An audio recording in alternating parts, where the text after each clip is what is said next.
Hello, in this video I'm going to show you a really dangerous liquid metal that can be highly explosive. It is so reactive that I have to store it under some mineral oil in order to protect it from reacting with the atmosphere.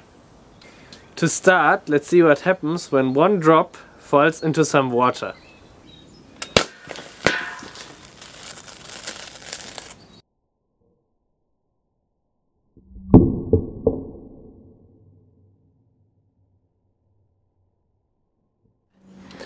It is a mixture of the two alkali metals, sodium and potassium, also known as NaK or NaK.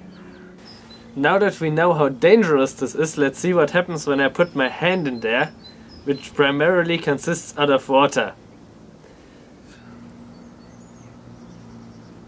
I can safely say this is not safe. But as you can see, surprisingly nothing happens to my hand. Obviously doing stuff like this is a stupid idea, so please refrain from repeating it. In order to make sure this was safe, I tested this with an old sausage beforehand, which is kind of similar to my hand. And nothing happened there either.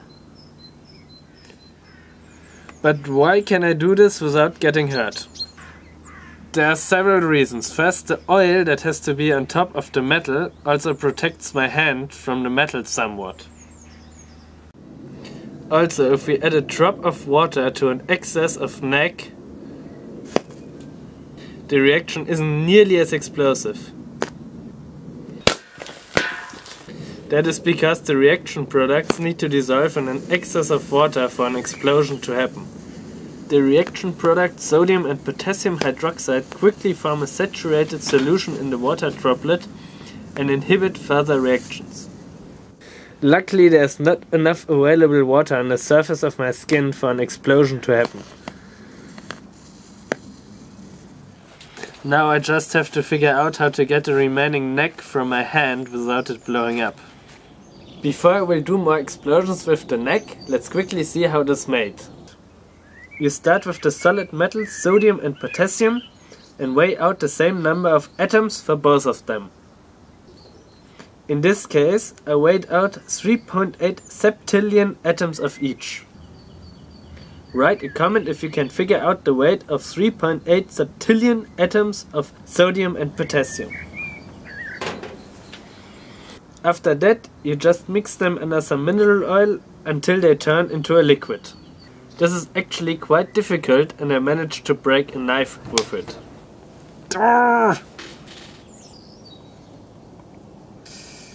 It turns liquid without heating because mixtures usually have a lower boiling point than pure substances. And for this mixture the boiling point is below room temperature. But in the end I had to heat it anyway for all the small droplets to coalesce into one big blob. I then transferred it into a new beaker using a syringe to get a somewhat clean product. Not only does it explode with water, but also with a lot of other elements from the periodic table. For example with iodine and with sulfur, which are located on the other side of the periodic table. Those are relatively harmless elements, but if you mix them with NaK, it's a completely different story. Let's start with the iodine.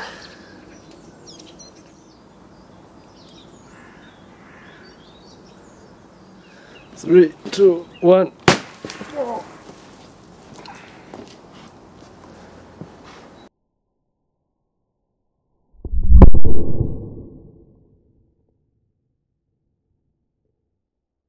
It's hard to see, but I actually did get something in my face, so probably should have turned my head away from the explosion. Good lesson for the next experiment. And now the sulfur. Here goes nothing. 3, 2, 1. Whew. I missed. 3, 2, 1. Again! Now third time's the charm. 3, 2, 1. Just anticlimactic.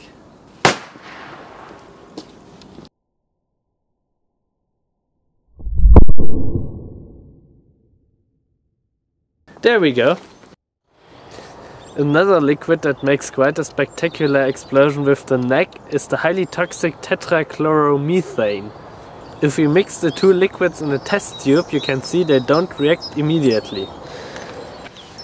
The NaK has a lot lower density than the carbon tetrachloride, that's why it floats right here. But watch what happens when I drop the test tube with both substances in it into a steel bucket. 3, 2, 1.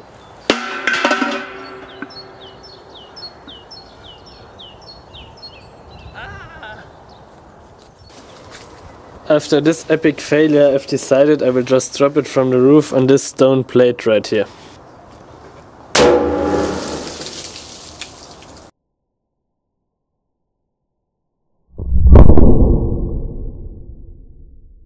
The test tube just vanished into dust and it made an enormous bang. This is also known as the Staudinger experiment because Hermann Staudinger attempted this experiment in a sealed steel tube in hopes that the resulting carbon would form diamonds because of the high pressure. However, it just resulted in an epic explosion with no diamonds. We have seen many things that result in a dangerous explosion when mixed with NaK. Now what happens when we just let it sit in the environment? It is actually fairly tame and just slowly oxidizes. But if you scrape it with a spatula, you get some pretty colors. It can also burn relatively well, but is fairly difficult to ignite. Also, it is almost impossible to extinguish. So to make sure it was safe again at the end, I just sprayed it with some water. Before I safely dispose of the remaining NaK, I'm going to do one last experiment, which is putting the NaK in a squirt gun. Now I can shoot the liquid metal explosive, which turns the cute looking squirt gun into something more like a bazooka.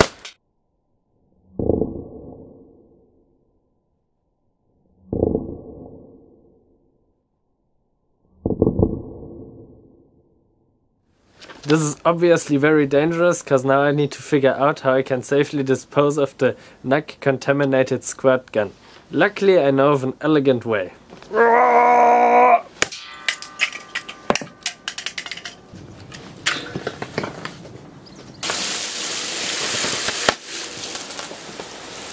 The last problem is now disposing of the enormous amount of NaK I made in the beginning. You could safely do that by just dissolving it in some alcohol, but that would be boring.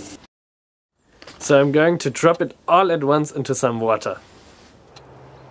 But first I will test a smaller sample of 50 milliliters, which I have here in this syringe, to make sure it is not too terrible. My activation mechanism was not the best, so I had to help it a little, but then it reacted quite nicely.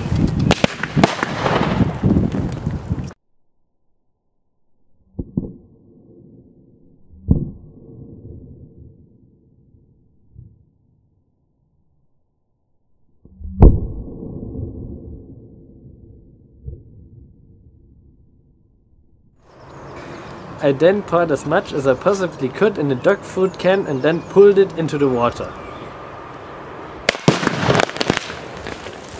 In slow motion you can see that some of the liquid metal got exploded out of the water and continued exploding on the ground.